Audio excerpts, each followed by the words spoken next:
આણંદની ઉમરેઠ વિધાનસભા બેઠકની પેટા ચૂંટણીને લઈને ભાજપે ઉમેદવાર જાહેર કર્યા છે। ભાજપે પૂર્વ ધારાસભ્ય સ્વર્ગસ્થ ગોવિંદભાઈ પરમારના પુત્ર હર્ષદ પરમારને ટિકિટ આપી ઉમેદવાર જાહેર કર્યા છે। ગોવિંદ પરમારના નિધન બાદ ખાલી પડેલી આ બેઠક પર ભાજપે ફરી એકવાર પરમાર પરિવાર પર ભરોસો મૂક્યો છે। હર્ષદ પરમાર લાંબા સમયથી રાજકારણમાં સક્રિય છે અને સંગઠનમાં મજબૂત પકડ ધરાવે છે।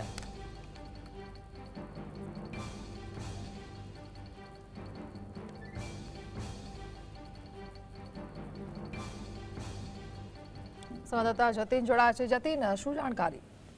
उमरेठના ધારાસભ્ય જે એક્સપાયર થઈ ગયા હતા ત્યારબાદ પેટા ચૂંટણીની જાહેરાત જે છે તે કરવામાં આવી છે। ત્યારે ઉમરેઠ વિધાનસભા પેટા ચૂંટણીને લઈ ભાજપે હર્ષદ પરમાર જે છે તેને ટિકિટ આપી છે। ગોવિંદ પરમારના પુત્ર હાલ તે ગામના સરપંચ તરીકે કાર્યરત છે, તેને હાલ ટિકિટ જે છે તે આપી છે।